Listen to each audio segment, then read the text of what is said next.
what UPSC says on general studies for paper 4. Let's see. Ethics, integrity and aptitude. This paper will include questions to test the candidates' attitude and approach to issues relating to integrity, probity in public life and his problem-solving approach to various issues and conflicts faced by him in dealing with society. Questions may utilize the case study approach to determine these aspects. The following broad areas will be covered. What UPSC says: ethics and human interface, essence, determinants and consequences of ethics in human actions, dimensions of ethics, ethics in private and public relationships, and human values, lessons from the lives and teachings of great leaders, reformers and administrators, role of family, society, educational institutions in calculating values. This is the first approach or sentence or syllabus of ethics paper of UPSC. First of all, we have to see in this paper, हमें देखना क्या है इस paper में, human values, ethics और human values का क्या use है, क्या रोल है आपके डेली लाइफ्स में, ठीक है। दूसरी चीज, ह्यूमन वैल्यूज या एथिक्स कैसे इंकलकेट होती हैं आपके लाइफ में। वेरियस इंस्टीट्यूशंस, जैसे आपका फैमिली कह लो, एक आपका इंस्टीट्यूशन है, एजुकेशनल इंस्टीट्यूशन कह लो, आपके फ्रेंड्स हो गए, रिलेटिव्स हो गए, सोसाइटी हो गई, पब्लिक स्फीयर हो गया, आपकी प्रोफेशनल लाइफ हो गई, प्राइवेट आपकी लाइफ हो गई, ये सब का रोल क्या है इंकलकेट करने में आपके वैल्यूज को। तो ये सारा यहाँ पढ़ना है। हम यहाँ क्यों बैठे हैं बताने के लिए। पहली चीज तो हम लोगों को यहाँ ये समझानी है कि ये पेपर का क्या इंपॉर्टेंस है। इंपॉर्टेंस पेपर का ये है कि आपको आगे सिविल सर्वेंट बनना है। तो अगर आप इस पेपर के पिलर्स आप उठा के देखो तो आपके इसमें क्या है, एथिक्स की बात कही गई है, वैल्यूज की बात कही गई, मॉरलिटी की बात कही गई है, इंटेग्रिटी की बात कही गई है, एप्टीट्यूड की बात कही गई, एप्टीट्यूड की बात कही गई है, इमोशनल इंटेलिजेंस की बात कही गई है, वेरियस पर्सनैलिटीज की बात कही गई है, चाहे वो फिलोसफर हो, चाहे वो थिंकर्स हो, चाहे वो पॉलिटिशियंस हो, पब्लिक एडमिनिस्ट्रेटर्स हो, वेरियस आपके पर्सन हो सकते हैं किसी भी स्फीयर से, इन सब की बात की गई है। क्यों पढ़ना है आपको पेपर? ये वजह इसकी सिंपल है कि आपको सिविल सर्वेंट बनना है तो आपके लाइफ में history, geography, economics, environment, science and technology, economics, इन सब का यूज तो आप कर सकते हैं, लेकिन अगर आपके अंदर वैल्यूज नहीं होंगी, अगर आप एथिकल नहीं होंगे, अगर आपके अंदर इमोशनल इंटेलिजेंस नहीं होगी, तो आप अच्छे सिविल सर्वेंट नहीं बन सकते। क्योंकि आपको फाइनली करना क्या है, आपको दो चीजें वहां करनी होंगी, जैसा मुझे समझ में आता है। पहला, कंट्री में जितनी भी स्कीम बनाई जा रही है, जितनी भी पॉलिसी बन रही है, जितनी भी रेवेन्यू आ रहा है, उसका सही से करना इम्प्लीमेंटेशन। दूसरा, इम्प्लीमेंटेशन करना क्यों है? क्योंकि बाकी जो सिटीजन्स हैं आपके अलावा, क्योंकि आप तो बन चुके हैं बड़े आदमी, आप तो बड़े लेवल पे पहुंच गए, लेकिन जो छोटे लोग अभी भी हैं, बचे हुए सो कॉल्ड छोटे लोग, हम जैसे लोग, तो उनके लिए आप कैसे लोअर बैकग्राउंड जो नहीं बन पा रहे हैं, बड़ा जो नहीं कर पा रहे उतना, तो उनके लिए आप कैसे करोगे उन स्कीम्स का यूज, कैसे करोगे इम्प्लीमेंट, उनकी लाइफ कैसे बनाओगे इजी, उनके साथ कैसे करोगे बिहेव। सपोज कोई बंदा आपके पास आता है कोई काम लेकर के, वो बहुत लोअर स्टार्ट आ गया है और पब्लिक डिस्ट्रीब्यूशन सिस्टम में कोई प्रॉब्लम आ गई है, उसको नहीं मिल रही है, वो बिलो पॉवर्टी लाइन से आता है, तो आपका बीइंग अ सिविल सर्वेंट कैसा बिहेवियर रहेगा उसके लिए, ये चीज आपको सीखनी है इस पेपर में। Until unless you don't have integrity and good behavior and morality and like thinking that जो आपके पास आया है, who's not having much approach than you, जो उसको किसी भी चीज की वो नॉलेज नहीं है, सही या गलत, या फॉर एग्जांपल करप्शन देना है, नहीं देना है, कहाँ देना है, कैसे देना है। अगर किसी ने बेवकूफी में आके किसी की बात इन्फ्लुएंस में आके करप्शन दे दिया किसी को, and you should be the bribe दे दी, तो you should be the person who are aware of rules and regulations and not to commit this kind of mistakes by yourself, जैसे कि वो लोग करते हैं जो इन सब चीजों को नहीं जानते, रूल्स रेगुलेशन। देखो एक एग्जांपल है इसका, when Ambedkar was law minister, उन्हीं के कुछ कम्युनिटी के कुछ लोग थे, वो for some reasons they came to parliament and in front of parliament they started doing हड़ताल। Even they wanted Ambedkar to be leader for them and they wanted Ambedkar should be represent whatever the problems and issues what they were having. तो they went to Ambedkar and they seek his help कि आओ हमारे साथ धरना में या हड़ताल में बैठो, स्ट्राइक में आके बैठो। स्ट्राइक में आके बैठो। तो he rejected, he said whatever you want, it is there in your law, in your constitution, go and get it from there. Rule of law की बात उन्होंने कही। हाँ, get it from there। कहने का मतलब ये है कि when you know, if you see paper 1 GS and you see paper 2 of GS, paper 3 of GS, अगर आपको वो सारी चीजें अगर आपने डिटेल में पढ़ा है and you have become a civil servant, you know how to deal with each and everything, with moral values, with ethical values, with your behavior, with your attitude and aptitude, your integrity, हर एक चीज को साथ में लेके आपको कहाँ से किसके, जैसे कि होता है इसके साथ जस्टिस करना है। इफ somebody के कोई Justice, हाँ yes. कोई नीडी आपके पास आता है किसी भी प्रॉब्लम को लेके, whether it is your cultural issue, whether it is social issue, economic issue, financial issue, and you should be the person who should deal with each and everything. For example, आपके पास कोई tender issue होता है government से, अब वो tender को लेके कोई इशू हो गया कि मोरालिटी को लेके या एथिकल को लेके या फाइनेंशियल चीजों को लेके या ब्राइब को लेके कोई भी इशू होता है, you are the civil servant there in particular district. Answerability क्या होगी? हाँ, तो how you deal with that consequences, how you deal with that particular issue वहां पे। इसमें हम लोग मैम ये हम लोग पढ़ने वाले हैं, इसमें ये चीज जो आपने एग्जांपल दिया ना, कोई भी इशू होता है, मतलब कहने की बात है कि अगर कोई रेवेन्यू का इशू होता है या अगर कोई पॉलिसी या कोई अगर स्कीम का कोई इम्प्लीमेंटेशन करना है, तो बीइंग अ सिविल सर्वेंट आपकी आंसरेबिलिटी क्या होनी है, आपकी अकाउंटेबिलिटी क्या होनी है, आप कितने ट्रांसपेरेंट होंगे, आप कितने ऑब्जेक्टिव होंगे, और इन सबको लेते हुए आप सिटीजन्स से कैसी अप्रोच रखेंगे। तो इसका मैं आपको एक अच्छा एग्जांपल आपको मैं बताता हूँ। यहाँ पे एक बहुत बड़े अपने यहाँ पे पर्सनैलिटी हुए हैं, M Visvesvaraya, sir M Visvesvaraya. तो इनके बारे में एक कहानी बहुत फेमस है, या बहुत ही बच्चों को पता भी होगा इसके बारे में, कि जब वो अपने पर्सनल काम के लिए बैठते थे करने कुछ भी, तो वो अपनी पर्सनल लैंप का करते थे यूज, और जब वो पब्लिक काम के लिए अपना करते थे, बैठते थे कुछ भी करने के लिए, तो वो पब्लिक के पैसे से जो उनको मिलती थी लैंप या फैसिलिटी, उनका करते थे यूज। तो ये आपको दिखाता है कितने इंटीग्रिटी, कितने हाई मॉरल वैल्यूज, कितने हाई इंटीग्रिटी वाले पर्सन थे वो। See, it was not during a time of this civil servant administration. Aurangzeb was the biggest example. Exactly. जब भी कोई सल्तनत की या उनकी किंगडम की बात आती थी, कुछ बड़ी चीजों की बात आती है, he used to sit on his throne and he used to utilize that fund of treasury का यूज करते थे। और जब उनकी पर्सनल चीजें आती थी, he used to वो टोपियां बुना करते थे, टोपियां बुन के या कुरान को लिख के उसको बेच के जो पैसा आता था वो अपने पर्सनल यूज के लिए।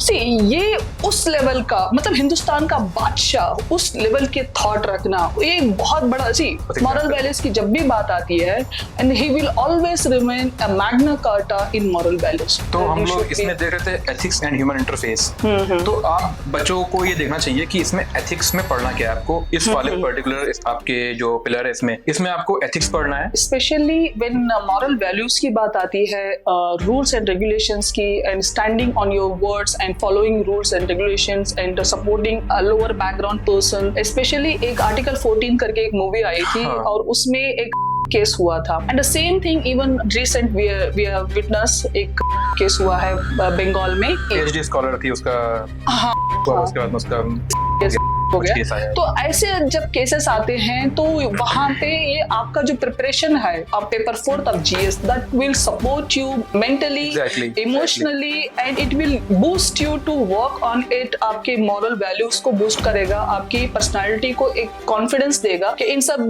माइनर इश्यूज को which will cause a big damage to a society, और वो सेक्शन के लिए, पर्टिकुलर सेक्शंस के लिए, क्योंकि जो पैसा होता है वो तो किसी भी तरह से जस्टिस ले ही लेता है। मोस्ट ऑफ द टाइम जिसके पास पैसा होता है, पावर होता है, वो उसके पास इतना गलत नहीं होता जितना जिसके पास पैसा नहीं होता, जिसको अफोर्ड नहीं कर सकता, उसके साथ होता है। तो इन सब चीजों में any civil servant should have these things, who should be supportive towards vulnerable, who should be supportive towards a needy, who should be supportive towards the lower background society, lower class society। इन सब चीजों के लिए this is what the UPSC approaches। तो हम यही देख रहे थे इसमें कि पहला टॉपिक इसमें क्या लिया गया है, वो है एथिक्स एंड ह्यूमन इंटरफेस। तो इस टॉपिक में बच्चों को पढ़ना क्या है, छोटी मोटी चीजें आपको पढ़नी है, बेसिक चीजें। पहले तो आपको डिफिनेशन सारी पढ़नी है, उनके क्या क्या पिलर्स होते हैं, उनके क्या क्या आप वेरियस उनके टाइप्स हैं। जैसे एथिक्स अगर आप ले लो, एथिक्स के अलावा आपको मॉरलिटी भी पढ़ना है, वैल्यूज भी पढ़ना है। तीनों चीजें अपने में अलग हैं। आपसे छोटे मोटे क्वेश्चन वो पूछने वाला है कि व्हाट इज एथिक्स, इसके टाइप्स क्या है, what is morality, what is the difference between ethics and morality. अब आपको लगता है दोनों सेम ही है, नहीं, दोनों सेम नहीं है, अलग अलग है, तीनों अपने में अलग अलग चीजें हैं। तो बच्चों को इस पिलर पे काम करना चाहिए इसमें। दूसरी जो चीज इसमें पढ़नी चाहिए बच्चों को, सर अभी जो आप कह रहे हो ethics is different from morality, यहाँ पे honestly speaking we are not explaining any of thing, we are just giving an examples and ethics completely different chapter itself, morality is completely different chapter itself। जो आप कह रहे हो उस चीज को समझने में सच में बहुत वक्त लगेगा बच्चों को, क्योंकि हर किसी को लगता है एथिक्स तो हम आसानी से कर लेते हैं। ये मेरा पर्सनल एक्सपीरियंस है, मेरे सारे पेपर में सबसे कम एथिक्स में आए थे। इसका मतलब ये नहीं कि मेरे एथिक्स खराब है, बट इट इज हाँ, लेकिन इसमें once you start writing your answer चीजें जम्बड़ होने लग जाती है। Yes, we will get confused with it, you will get. तो इसलिए हम जब पढ़ाएंगे हम लोग इस टॉपिक को, तो हम सब चीजें बताएंगे आपको ऑलरेडी, लेकिन फिलहाल आपको समझ लो कि आपको पढ़ना क्या है, कि जिससे आप घर बैठे हो, अगर आप ये देख रहे हो वीडियो, तो आप घर बैठ के भी चीजें पॉइंट आउट करना सीख जाओ। तो हम आपको पॉइंट आउट करके समझा रहे हैं बच्चों को कि क्या क्या चीजें पॉइंट आउट करनी, कैसे कैसे चीजें आपको पढ़नी है, क्या क्या पिलर्स होंगे आपकी पढ़ाई में। आपको मिक्स नहीं कोई भी चीज होनी चाहिए। तो अब इसमें दूसरी चीज क्या है, अगर आप एथिक्स, वैल्यूज और मोरालिटी पढ़ेंगे तो फिर आपको ये देखना है कि एथिक्स का यूज क्या है आपके प्राइवेट लाइफ में, आपके पर्सनल लाइफ में और आपके पब्लिक लाइफ में, और इन दोनों का रिलेशनशिप क्या है, ये भी आपको समझना पता होना चाहिए। फिर इसमें जो मेन इंपॉर्टेंट पिलर है वो ये है कि आपके वेरियस इंस्टीट्यूशन का रोल क्या होगा। जैसे मैंने कहा फैमिली का रोल क्या होगा, एजुकेशन इंस्टीट्यूशन का रोल क्या होगा, पीयर ग्रुप्स जो होते हैं उनका रोल क्या होगा, आपके सोसाइटी उसका रोल क्या होगा। जैसे अगर फैमिली का रोल देखें तो फैमिली का रोल आपके एथिकल या मॉरलिटी या इसमें वैल्यूज सिस्टम में क्या होगा। आप बेसिक एग्जांपल ले सकते हैं, अगर मैं बात करूं हिंदू रिलीजन की, तो हिंदू रिलीजन में क्या है, पैर छूना एक अच्छी वैल्यू मानते हैं, एक मॉरलिटी मानी जाती है, बड़ों के पैर छूना ये एक अच्छी वैल्यू माना जाता है। तो ये क्या है, ये आपको सभ्यता मानी जाती है। तो ये आपको फैमिली से मिल रहा है। आप एजुकेशनल इंस्टीट्यूशन में जाएंगे तो वहां आपको ये नहीं सिखाएंगे कि बड़ों के पैर छुओ, और आपको ये घर में सीखने को मिलता है, अपने बड़े बूढ़ों से, अपने फादर मदर से, अपने ग्रैंडफादर ग्रैंड मदर से। कई दफा ये देख के सीखने को मिलता है कल्चर। लेकिन उसलिए अगर आप अपने पीयर ग्रुप्स में जाओगे, अपने फ्रेंड्स में जाओगे, या आप अपने जो कलीग्स होंगे उनके बीच में जाओगे, तो वहां आपको क्या सीखने को मिलेगा, टीम वर्क, कि आप साथ में बैठ के कैसे करोगे काम।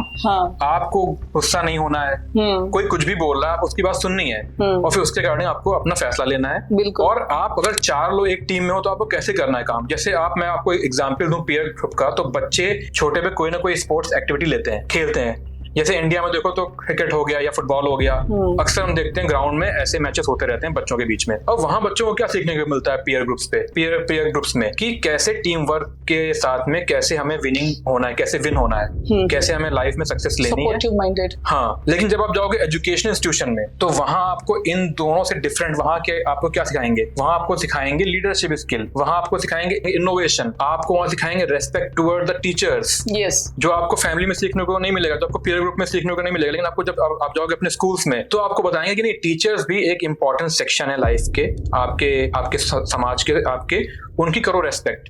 ये चीज आपको घर में सीखने को नहीं मिलेगी। It all shows in different institutions you will learn different things to develop your personality. यही यहाँ पे है टॉपिक, रोल ऑफ वेरियस आपके institution in the inculcation of values in human life. ये पूरा टॉपिक का नाम है। तो आप देखो सोसाइटी में अगर आप जाओगे तो सोसाइटी में आपको सोसाइटी के कुछ नॉर्म्स करने होंगे फॉलो। जैसे अगर अभी आपने एग्जाम्पल दिया का, तो करना ये सोसाइटी के लिए अच्छी चीज नहीं है, या क्रिमिनल अप्रोच रखना ये लार्जर एस्पेक्ट में सोसाइटी के लिए अच्छा नहीं है। तो सोसाइटी ऐसे जो होते हैं उनके लिए बनाती है कुछ नॉर्म्स, कुछ रूल्स, जिसे कहा जाता है क्राइम। तो आप देखो सोसाइटी से आपको अलग चीजें सीखने को मिल रही हैं, अलग वैल्यू सिस्टम सीखने को मिल रहा है कि आपको क्राइम नहीं करना है, आपको सोसाइटी के जो रूल्स एंड नॉर्म्स है उनके साथ में ही आगे बढ़ना है। जैसे मैं आपको एक और आपको अच्छा एग्जाम्पल दूं सोसाइटी के नॉर्म्स का, तो आप देखो सोसाइटी में आप अक्सर देखते होगे कि सोसाइटी में ये बोलते हैं कि बेटा ये चीजें सही नहीं है, बड़ों की रिस्पेक्ट करना सीखो। बिल्कुल।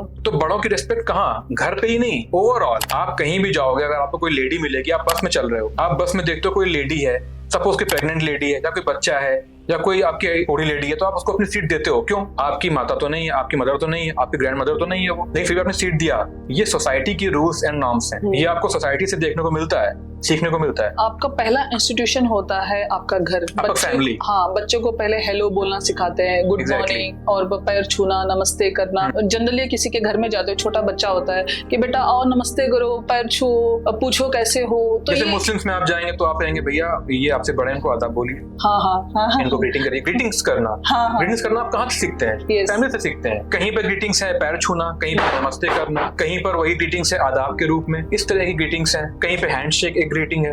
जैसे आप पीयर ग्रुप में जाओगे तो वहाँ हैंडशेक या आपकी हगिंग करना वो एक अच्छी ग्रीटिंग मानी जाती है। यही यहाँ पे है टॉपिक, रोल ऑफ वेरियस आपके institution in the inculcation of values in human life. ये पूरा टॉपिक का नाम है। तो आप देखो सोसाइटी से आपको अलग चीजें सीखने को मिल रही है, अलग वैल्यू सिस्टम सीखने को मिल रहा है कि आपको क्राइम नहीं करना है, आपको सोसाइटी के जो रूल्स एंड नॉर्म्स है उनके साथ में ही आगे बढ़ना है। देखो सोसाइटी में आप अक्सर देखते होगे कि सोसाइटी में ये बोलते हैं कि बेटा ये चीजें सही नहीं है, बड़ों की रेस्पेक्ट करना सीखो। बिल्कुल। आप कहीं भी जाओगे, अगर आपको कोई लेडी मिलेगी, आप बस में चल रहे हो, आप बस में देखते हो कोई लेडी है, सपोज की प्रेग्नेंट लेडी है या कोई बच्चा है या कोई आपकी बूढ़ी लेडी है, तो आप उसको अपनी सीट देते हो, क्यों? आपकी माता तो नहीं है, आपकी मदर तो नहीं है, आपकी ग्रैंड मदर तो नहीं है वो, लेकिन फिर भी आपने सीट दिया है। आपका पहला इंस्टीट्यूशन होता है आपका घर, फैमिली। हाँ, बच्चे को पहले हेलो बोलना सिखाते हैं, गुड मॉर्निंग, और पैर छूना, नमस्ते करना।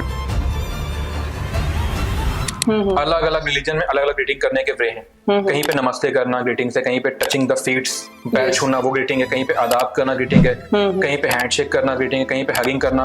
अब पीयर ग्रुप्स में देखो गले मिलना और हैंडशेक करना ये एक अच्छी ग्रीटिंग की निशानी मानी जाती है। दो दोस्त मिलते हैं तो अक्सर हाथ मिलाते हैं, शोल्डर्स और कुछ हग करते हैं, अच्छे बहुत ज्यादा अच्छे हो तो हाई फाई कर देते हैं। तो ये आप देखो वेरियस सिस्टम है, वेरियस वैल्यू सिस्टम है। वेरियस सिस्टम से, वेरियस एजुकेशनल या वेरियस इंस्टीट्यूशन से आपको वेरियस टाइप्स के वैल्यूज सीखने को मिल रही हैं। तो इसलिए ये बच्चों को पढ़ना चाहिए कि कौन कौन से इंस्टीट्यूशन से कैसी वैल्यूज सीखने को मिलती हैं। ये डायरेक्ट क्वेश्चन पूछ सकता है आपसे, और इंटर रिलेशनशिप भी इसमें पूछ सकता है, और डिफरेंस भी पूछ सकता है, और उसका रोल भी पूछ सकता है, कुछ भी पूछ सकता है, चैलेंजेस भी पूछ सकता है। Now here the second sentence what UPSC says, attitude, content, structure, functions, it influence and relation with thought and behavior, and moral and political attitude, social influence and persuasion। Attitude के बारे में मुझे 2-3 लाइनें याद आ रही। जैसे पहले तो सक्सेस, अगर आप देखो ये जो टॉपिक है एटीट्यूड और एप्टीट्यूड, ये दोनों इंटरमिक्स है, मतलब ये दोनों आपके लिंकिंग है, इन दोनों में लिंकेजेस है। आप दोनों को मिला के पढ़ोगे। जैसे एक बहुत अच्छी कहावत है, success is 99% attitude and 1% aptitude. तो सक्सेस में एटीट्यूड का रोल है आपके 99%, एप्टीट्यूड का रोल है 1%। Yes yes. एटीट्यूड के बारे में अगर बात बताई जाए, आप कैसे किसी पर्सन, किसी ऑब्जेक्ट की तरफ अपनी थिंकिंग रखते हो, तो it is a way of thinking of once. उसके मन में कैसी थिंकिंग है किसी पर्सन को लेकर, किसी ऑब्जेक्ट को लेकर के, किसी बात को लेकर के, किसी और चीज को लेकर के, तो वो आपका दिखाता है एटीट्यूड। एटीट्यूड में एक चीज कह सकते हैं, जैसे मैं आपको अगर एग्जांपल, as you said, किसी भी इंसान का जो थॉट है, whether it is a negative or positive, upset, whatever it is, positive हो सकता है, नेगेटिव हो सकता है। तो जो inside whatever he feels, whatever thinking क्या है उसकी, थिंकिंग, तो वो उसके रिफ्लेक्शन से, उसके प्रेजेंस से वो एसेंस आपको दिखाई देता है। जैसे मैं आपको एग्जांपल दूं किसी कंट्री का, तो किसी कंट्री का आप देखो 2% के लिए थिंकिंग अलग होगी। जैसे अगर आप देखो इजराइल की, इजराइल का अगर आप एग्जांपल लो, तो कोई पर्सन की इजराइल के लिए थिंकिंग होगी कि इंडिया का फ्रेंड है, किसी पर्सन की इजराइल के लिए थिंकिंग होगी कि वो इंडिया का फ्रेंड नहीं है। तो थिंकिंग यहाँ दोनों पर्सन की अलग अलग है। तो वो आपकी दिखा रही है attitude towards that particular country, कि आपका इजराइल की तरफ क्या एटीट्यूड होने वाला है। आप पॉजिटिव एटीट्यूड रखोगे या नेगेटिव एटीट्यूड रखोगे। ये पॉलिटिकल स्फीयर में भी हो सकता है, तो सोशल स्फीयर में भी हो सकता है। एटीट्यूड के लिए एक मैं आपको एग्जांपल देता हूँ, बहुत अच्छा आपका एग्जांपल है कि इन रेनी सीजन्स में क्या होता है, बहुत सारे बर्ड्स होते हैं, वो जाके शेल्टर ढूंढ लेते हैं, वो जाके छुप जाते हैं, वो जाके बैठ जाते हैं किसी पेड़ के नीचे, कहीं शेल्टर ढूंढ लेते हैं। लेकिन जो ईगल्स होते हैं वो क्लाउड के बियॉन्ड जाके करते हैं फ्लाई। यस। ये बात बोली थी डॉक्टर एपीजे अब्दुल कलाम ने, ये उनकी कही हुई सेइंग है। तो इससे आप क्या देखते हो कि एटीट्यूड जो है ईगल्स का, वो क्या है कि नहीं, मैं बियॉन्ड द क्लाउड रहूंगा, लेकिन मैं नीचे शेल्टर नहीं ढूंढूंगा, मैं बैठूंगा नहीं, मैं बादलों के ऊपर जाके उड़ लूंगा, लेकिन मैं छुपूंगा नहीं। तो आप देखो दो हैं, बर्ड्स वो भी हैं, बर्ड्स ये भी है, लेकिन इसका एटीट्यूड डिफरेंट है उन बर्ड्स से जो शेल्टर ढूंढ रहे हैं। ईगल है, उसको उर्दू में या फारसी में शाहीन कहते हैं। जी, जी। तो शाहीन पे अल्लामा इकबाल हु हैज रिटन सारे जहां से अच्छा हिंदुस्तान हमारा, उन्होंने एक पोएम लिखी थी शाहीन पे, and you should have a approach of Shaheen, मतलब हाँ। एटीट्यूड शाहीन का होना चाहिए Attitude, कि mentality उस पे क्या है? बादलों के ऊपर उड़ के उड़ान और भरने अपना शिकार वहां से देखना, मतलब वो जो अर्जुन की जो ये है ना, मतलब बाकी चिड़िया, बाकी लोग बारिश में भीग करके बैठ जा रहे हैं, ढूंढ ले रहे हैं कि कहाँ उनको छुपना है, वो तब भी उड़ रहा है। उसका एक अच्छा सा एक शेर भी है, खुद ही को कर बुलंद इतना कि हर तकदीर से पहले हाँ। खुदा बंदे से खुद पूछे कि बता तेरी रजा क्या है। तो अपना एटीट्यूड शाहीन की तरह इतना बुलंद तो करो। एटीट्यूड जो है, तो अब जो हम लोग बातें कर रहे हैं कि आप देखो एक पर्सन है, एक पर्सन का एटीट्यूड अलग है, पॉजिटिव है, नेगेटिव है, बर्ड्स में भी देख लिया हमने। तो एटीट्यूड फॉर्म कैसे होता है, क्या कैरेक्टरिस्टिक्स होती हैं, क्या ऐसे एट्रीब्यूट्स होते हैं जिनसे एटीट्यूड फॉर्म होता है। तो जैसे आपकी वैल्यू बनती है, उसी वैल्यू सिस्टम से आपका बनता है एटीट्यूड। फैमिली से, आपके पीयर ग्रुप से, आपके सोसाइटी से, आपके एजुकेशनल इंस्टीट्यूशन से, लेकिन most important thing attitude formation में आपके एक्सपीरियंसेस से सबसे ज्यादा एटीट्यूड आपका फॉर्म होता है। तो बच्चों को पढ़ना चाहिए कि कैसे एटीट्यूड फॉर्म होता है, क्या कैरेक्टरिस्टिक्स होती है एटीट्यूड में। दूसरी चीज सर, ये एटीट्यूड एक दिन में नहीं हो पाता। हाँ, ये एक लंबा प्रोसेस है। It will develop gradually, long term process है। बचपन से आपका अलग एटीट्यूड होगा, बड़े आते आते आपका एटीट्यूड एकदम अलग हो जाएगा। जैसे मैं आपको एटीट्यूड का एक अच्छा एग्जांपल और बताता हूँ। आप क्रिकेट में देखो, बड़ी पर्सनैलिटी है इंडिया में, एक विराट कोहली और एक महेंद्र सिंह धोनी। कोहली का एटीट्यूड देखो कैसा है, आप एग्रेसिव, ठीक है, लेकिन उसका एटीट्यूड एग्रेसिव होते हुए भी ये है कि मुझे कंट्री के लिए खेलना है और मैच विनिंग करना, जीतना है। उस जगह जो धोनी है, उसका देखो कैसा है, बहुत हम्बल एटीट्यूड है, बहुत ही शांत, बहुत ही पीसफुल, बहुत ही काम एटीट्यूड है। लेकिन अप्रोच दोनों में क्या है, विनिंग फॉर द कंट्री।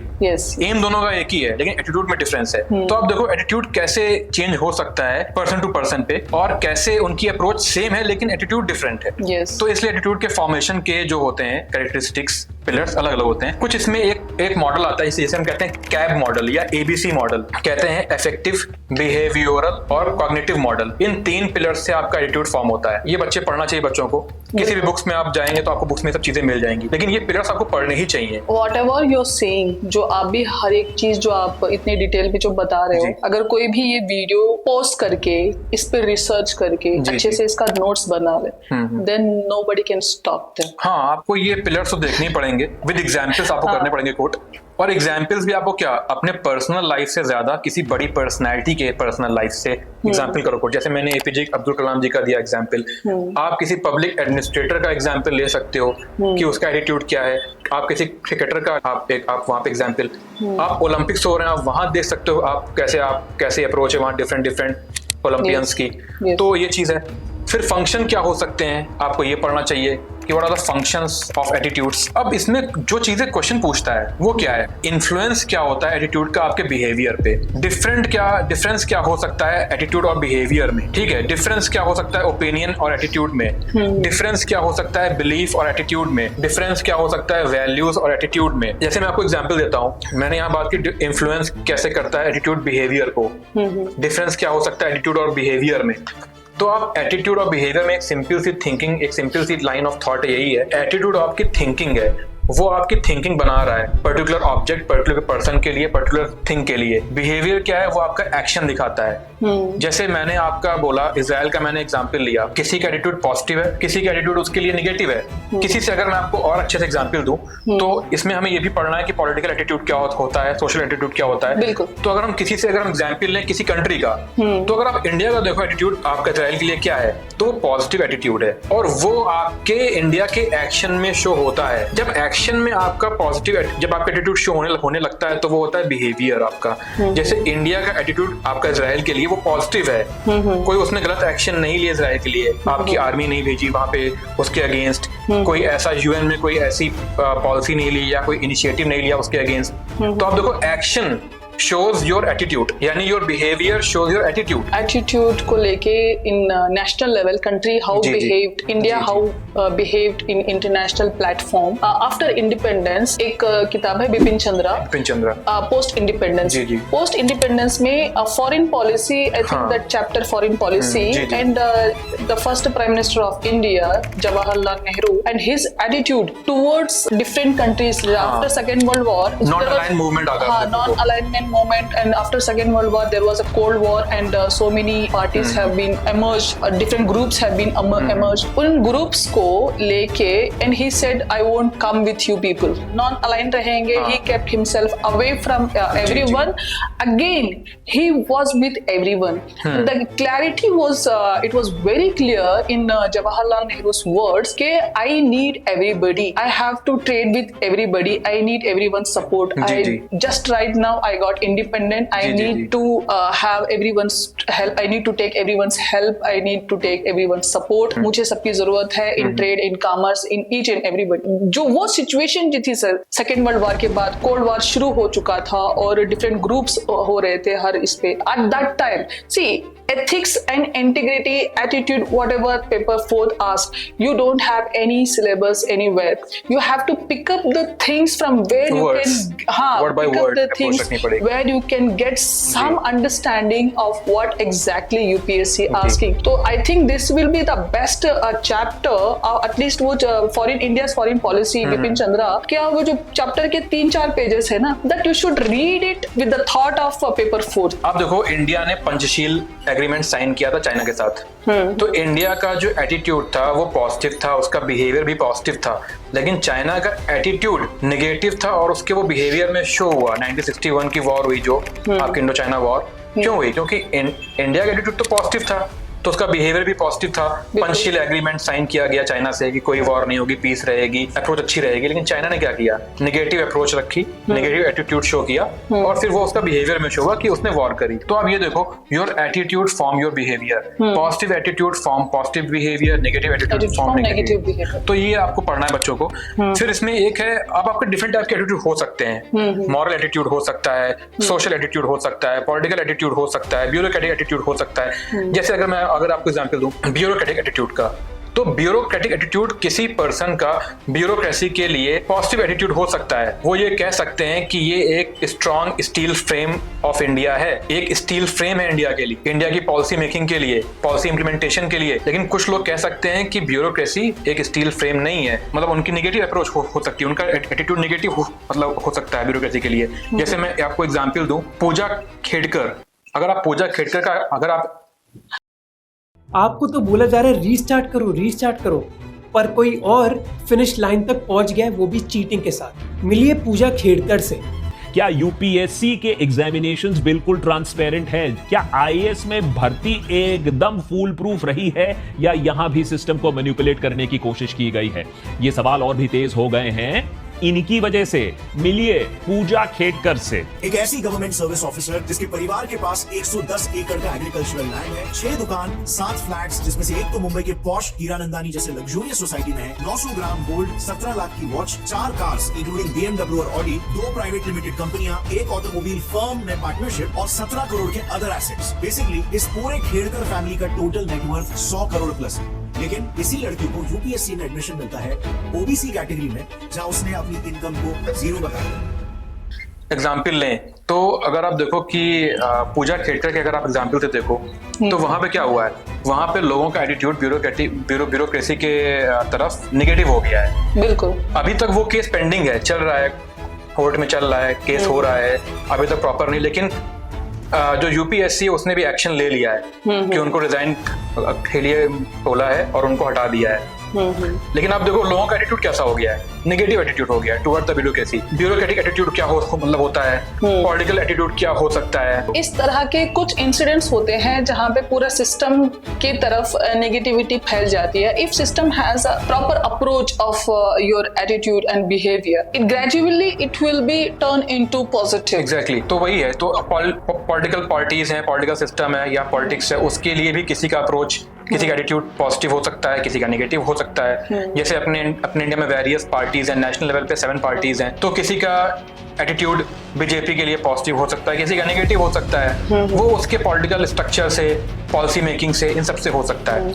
इसमें एक और चीज का ध्यान रखना पड़ेगा फॉर एनी एस्पिरेंट. 10 साल या 15 साल पहले के सिविल सर्वेंट्स थे या एस्पिरेंट्स थे, उनके कंपैरिजन में today it is very easy to be defamed because of social media. It is easy to be defamed. अलग अलग रिलीजन में अलग अलग ग्रीटिंग करने के वे हैं. कहीं पे नमस्ते करना ग्रीटिंग्स है, कहीं पे टचिंग द फीट्स, पैर छूना वो ग्रीटिंग है, कहीं पे आदाब करना ग्रीटिंग है। अब पीयर ग्रुप्स में देखो, गले मिलना और हैंडशेक करना ये एक अच्छी ग्रीटिंग की निशानी मानी जाती है। दो दोस्त मिलते हैं तो अक्सर हाथ मिलाते हैं। एक बहुत अच्छी कहावत है, success is 99% attitude and 1% aptitude. तो सक्सेस में एटीट्यूड का रोल है आपके 99%, एप्टीट्यूड का रोल है 1%। लेकिन जो ईगल्स होते हैं वो क्लाउड के बियॉन्ड जाके करते हैं फ्लाई। यस, ये बात बोली थी डॉक्टर APJ अब्दुल कलाम ने, ये उनकी कही हुई सेइंग है। पूजा खेड़कर के अगर आप एग्जाम्पल से देखो तो वहां पे क्या हुआ है, वहां पे लोगों का एटीट्यूड ब्यूरोक्रेसी के तरफ नेगेटिव हो गया है। इस तरह के कुछ इंसिडेंट्स होते हैं जहां पे पूरा सिस्टम की तरफ नेगेटिविटी फैल जाती है। तो अगर आप देखो कि पूजा खेड़कर के अगर आप एग्जाम्पल से देखो तो वहां पे क्या हुआ है, वहां पे लोगों का एटीट्यूड ब्यूरोक्रेसी के तरफ नेगेटिव हो गया है। बिल्कुल, अभी तक वो केस पेंडिंग है, चल रहा है, कोर्ट में चल रहा है, केस हो रहा है, अभी तक प्रॉपर नहीं। लेकिन जो UPSC उसने भी एक्शन ले लिया है कि उनको रिजाइन के लिए बोला है और उनको हटा दिया है। लेकिन आप देखो लोगों का एटीट्यूड कैसा हो गया है, नेगेटिव एटीट्यूड हो गया है टुवर्ड द ब्यूरोक्रेसी। तो यही है, ब्यूरोक्रेटिक एटीट्यूड क्या मतलब होता है, पॉलिटिकल एटीट्यूड क्या हो सकता है, ऐसे बहुत सारे एग्जाम्पल देके आप समझा सकते हो। इस तरह के कुछ इंसिडेंट्स होते हैं जहां पे पूरा सिस्टम की तरफ नेगेटिविटी फैल जाती है। If system has a proper approach of your attitude and behaviour, it gradually it will be turn into positive. Exactly, political system है या पॉलिटिक्स है, उसके लिए भी किसी का अप्रोच, किसी का एटीट्यूड पॉजिटिव हो सकता है, किसी का नेगेटिव हो सकता है। अपने इंडिया में वेरियस पार्टीज हैं, नेशनल लेवल पे 7 पार्टीज हैं, तो किसी का एटीट्यूड बीजेपी के लिए पॉजिटिव हो सकता है, किसी का नेगेटिव हो सकता है। वो उसके पॉलिटिकल स्ट्रक्चर से, पॉलिसी मेकिंग से, इन सब से हो सकता है। इसमें एक और चीज का ध्यान रखना पड़ेगा फॉर एनी एस्पिरेंट। 10 साल या 15 साल पहले के जो सिविल सर्वेंट्स थे या एस्पिरेंट्स थे, उनके कंपैरिजन में today it is very easy to be defamed because of social media. It is easy to be defamed. It is very important to infuse these things within you or develop these things within you so that who are around you will not have any loopholes to defame you. इन सब चीजों को ध्यान में रखना ज्यादा जरूरी है। अब एटीट्यूड में एक चीज बच्चों को और पढ़नी है इसमें, वो है influence, social influence and persuasion. क्योंकि आप देखो एटीट्यूड में मैंने क्या कहा, आपकी थिंकिंग, आपकी माइंडसेट। तो अगर आप लार्जर पब्लिक या किसी पर्सन का अगर आप एटीट्यूड कर दो change towards something, towards some object, towards some political parties, towards some bureaucratic officer, anything, तो आप उसका बिहेवियर भी चेंज कर सकते हो। तो परसुएशन क्या है? परसुएशन वो एक्ट है जिसके थ्रू आप किसी पर्सन का एटीट्यूड चेंज कर सकते हो। सोशल इन्फ्लुएंस भी वही। आप सोशल इन्फ्लुएंस का आप अगर एग्जांपल देखो तो वेरियस एक्टर्स एड्स लेके आते हैं, एडवर्टीजमेंट लेके आते हैं, जैसे वो कहते हैं पीना मेरी चॉइस है, ये काफी मतलब स्ट्रांग है ऐसे पर्सन के लिए, जबकि वो खुद नहीं पीते हैं। लेकिन वो क्या कर रहे हैं, वो इन्फ्लुएंस कर रहे हैं, वो परसुएट कर रहे हैं। पान पराग, आप कई सारे एक्टर्स हैं वो पान मसाला का एड में आ रहे हैं, विमल के एड में आ रहे हैं। तो वो क्या कर रहे हैं, वो परसुएट कर रहे हैं, वो इन्फ्लुएंस कर रहे हैं लोगों की थिंकिंग को, एटीट्यूड को, कि वो प्रोडक्ट करें यूज। तो ये भी एटीट्यूड का एक यूज होता है। एटीट्यूड फॉर्मेशन में आप कर सकते हैं यूज, आप सोशल इन्फ्लुएंस में, आप परसुएशन में। तो ये हमें एटीट्यूड में हमें पढ़ना चाहिए ये सारी चीजें। बिल्कुल। Sir here what UPSC says, the third sentence of UPSC, it is aptitude. हाँ। Aptitude and foundational values for civil service: integrity, impartiality and non-partisanship, objectivity, dedication to public service and empathy, tolerance and compassion towards the weaker sector. जैसे कि मैंने अभी इसमें कहा, ma'am आपसे पहले बताया था कि success is 99% attitude and 1% aptitude. Yes. तो एप्टीट्यूड भी पढ़ना जरूरी है बच्चों को, इसीलिए। अच्छा, एटीट्यूड और एप्टीट्यूड में डिफरेंस क्या है, ये भी बच्चों को पढ़ना है। जैसे एटीट्यूड मैंने कहा कि क्या है, आपका थिंकिंग, आपका mindset towards something, towards some object, towards some person, towards anything. Aptitude क्या है, वो आपके स्किल सेट हैं, वो आपके इनर स्किल्स हैं, वो आपके इनेट स्किल्स हैं। एप्टीट्यूड आपका देखने को मिलता है बचपन से, कई बार वो बड़े होके आपका शो होता है। जैसे आप सचिन तेंदुलकर का अगर आप एग्जाम्पल लो, तो बचपन से ही उनके अंदर एप्टीट्यूड था कि वो बड़े बैट्समैन बनेंगे, बचपन से उनके अंदर वो एप्टीट्यूड था। लेकिन डिफरेंट एप्टीट्यूड डिफरेंट पर्सन के अंदर हो सकते हैं। जैसे मैंने सचिन तेंदुलकर का आपको एग्जाम्पल दिया, वही जरा बिस्मिल्लाह खान का अगर देखो तो वो शहनाई बजाते थे, वो म्यूजिशियन थे। AR रहमान का देखो, वो म्यूजिशियन है, उनके अंदर डिफरेंट एप्टीट्यूड है। इसी तरह हमें यहाँ ये पढ़ना है, aptitude is different from talent, aptitude is different from talent, is different from intelligence, is different from skill sets, is different from attitude. तो ये टोटली डिफरेंट थिंग है। तो इसलिए बच्चों को पढ़ना चाहिए कि डिफरेंस भी क्या है इनके बीच में और एप्टीट्यूड होता भी क्या है। तो लेकिन यहाँ हमें पढ़ना है कि एप्टीट्यूड क्या नीड है सिविल सर्विसेज के लिए। तो उसके लिए नोलन कमेटी की रिपोर्ट आई थी, नोलन कमेटी ने कुछ 7 फाउंडेशनल वैल्यूज बताई हैं जो सभी सिविल सर्वेंट्स के अंदर इंपॉर्टेंट हैं। उन 7 फाउंडेशनल प्रिंसिपल वैल्यूज को करना ही चाहिए फॉलो, क्योंकि आप देखो सिविल सर्वेंट्स के लिए एप्टीट्यूड्स क्या क्या नीड हो सकते हैं। अगर आप बेसिक आप दिमाग लगा के सोचो, कोई भी बच्चा सोचता है, तो पहली क्वालिटी यानी पहले स्किल सेट सिविल सर्वेंट के अंदर होनी चाहिए, वो क्या है, या मैं कहूँ पहला एप्टीट्यूड क्या होना चाहिए, वो है कम्युनिकेशन स्किल्स। अगर आप कम्युनिकेट नहीं कर पाओगे, अगर आप पॉलिसी मेकिंग के लिए सही तरीके से अपनी अप्रोच नहीं रख पाओगे, लोगों तक नहीं पहुंचा पाओगे उस अप्रोच को, तो कोई मतलब नहीं है आपके सिविल सर्वेंट होने का। आपको वो अप्रोच पहुंचानी है तो एप्टीट्यूड चाहिए। दूसरा एप्टीट्यूड क्या चाहिए, इनोवेशन। अगर आप इनोवेटिव नहीं हो उस पर्टिकुलर स्कीम को इम्प्लीमेंटेशन में, तो आप नहीं कर पाओगे इम्प्लीमेंट प्रॉपर। कुछ लोग छूट जाएंगे, कुछ लोग को मिल जाएगा। जो टारगेटेड जो आपके पर्सन है उन तक नहीं पहुंचेगी वो स्कीम। जैसे आप अगर बात करो, इसका डिटेल एक्सप्लेनेशन है ARC रिपोर्ट्स में, रिपोर्ट 4th रिपोर्ट में आई थिंक। वो मुझे रिपोर्ट का एग्जैक्ट नंबर नहीं आता, लेकिन ARC एडमिनिस्ट्रेटिव रिफॉर्म रिपोर्ट जो सेकंड ARC रिपोर्ट है वो सभी बच्चों को पढ़नी चाहिए। आप उस ARC रिपोर्ट से वेरियस एग्जांपल ले सकते हो, क्योंकि आपको, हाँ मैंने जैसे कहा ना नोलन कमेटी में आपकी 7 फाउंडेशनल वैल्यूज की बात कही गई, उसी तरह ARC में भी इन वैल्यूज की बात कही गई है। डिफरेंट चैप्टर में डिफरेंट वैल्यूज की बात कही गई है। तो इनकलकेशन ऑफ वैल्यूज जरूरी है, इसलिए एप्टीट्यूड भी जरूरी है सिविल सर्वेंट्स के लिए। तो कुछ एथिकल इश्यूज हैं वो आपको पढ़ना चाहिए। बेसिक एप्टीट्यूड्स हैं, जैसे आप बता रही थी अकाउंटेबिलिटी, ऑब्जेक्टिविटी। इस तरह से एक बेसिक आपके जो एप्टीट्यूड है वो है एम्पैथी। एम्पैथी की हम यहाँ बात कर लेते हैं, क्योंकि एम्पैथी का एप्टीट्यूड होना बहुत जरूरी है सिविल सर्वेंट्स के लिए। ऑब्जेक्टिविटी आ जाएगी, अकाउंटेबिलिटी आ जाएगी, इंटीग्रिटी आ जाएगी, ऑनेस्टी आ जाएगी, सारी वैल्यूज आप ला सकते हो। एम्पैथी लाना बहुत टफ है। एम्पैथी अगर आप देखो तो एक सिंपल सेंस में या एक सिंपल में क्या कह सकते हैं, it is very important to understand it empathy is different from sympathy and mercy.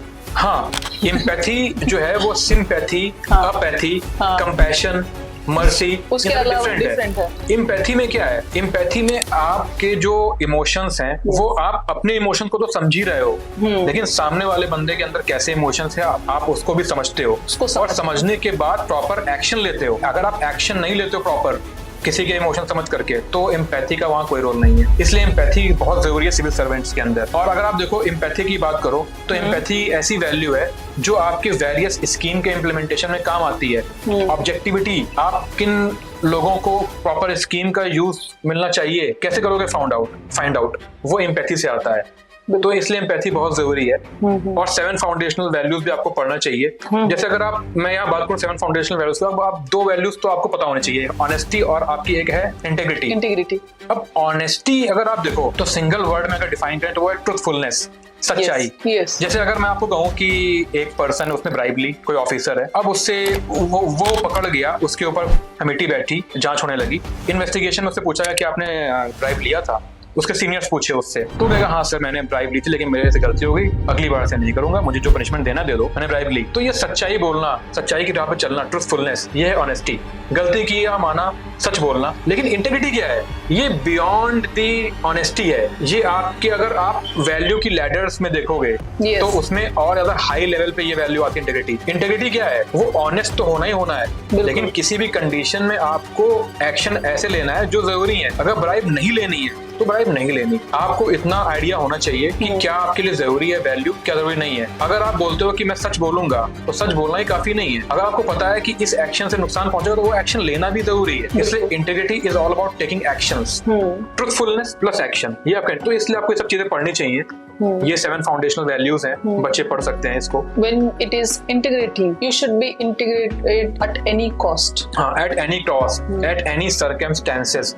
Suppose आपके बच्चे हैं, आप किसी क्लर्क हो, किसी आप ऑफिस में, आपके 3 बच्चे हैं, आप उनको पढ़ा नहीं पा रहे हो क्योंकि आपकी सैलरी कम है। ऑब्वियसली क्या सैलरी कमी होती है, आज की इतनी एस्पिरेशन शुरू हो चुकी हैं, बच्चों की एजुकेशन इंपॉर्टेंट है, आप प्राइवेट स्कूल में पढ़ा रहे हो, फीस ज्यादा है, आपने ब्राइब लेना शुरू कर दिया। आपने कम से कम ब्राइब ली जितनी जरूरत थी, और आपने ऐसी जगह ब्राइब ली जहां कोई आपको देख भी ना पाता, लेकिन आपने एक्सेप्ट किया कि हाँ मैंने ब्राइब ली, क्योंकि बच्चों की एजुकेशन जरूरत थी, आपने एक्सेप्ट कर लिया। ये है ऑनेस्टी। लेकिन अगर आपको पता है बच्चे पढ़े ना पढ़े कोई बात नहीं, मैं उनको सरकारी स्कूल में मैं पढ़ा लूंगा, प्राइवेट में नहीं पढ़ाऊंगा, लेकिन मैं ब्राइब नहीं लूंगा in any condition, in any situation, in any circumstances. बिल्कुल। तो ये आपका शो करता है आपका इंटीग्रिटी। तो इसलिए आपका इंटीग्रिटी बहुत जरूरी है। आंसरेबिलिटी, अकाउंटेबिलिटी, ये सब चीजें होनी चाहिए। ऑब्जेक्टिविटी, कंपैशन, ये सब चीजें। Sir, the 4th paragraph what UPSC says, emotional intelligence concept concepts and their utilities and applications in administration and governance. Emotional intelligence, इसमें पीटर सेलोवेनी ऐसे कुछ नाम इनका है, और आपके डैनियल कोलमैन जो है, गोलमैन मॉडल और पीटर सेलोवेनी मॉडल आपको पढ़ने होते हैं। डैनियल गोलमैन ने आपके 5 पिलर्स पे मॉडल दिया, पीटर सेलोवेनी ने आपके 4 पिलर से मॉडल दिया। लेकिन मेन चीज है, मॉडल तो आपको पढ़ने हैं, लेकिन इमोशनल इंटेलिजेंस है क्या, ये पढ़ना है आपको।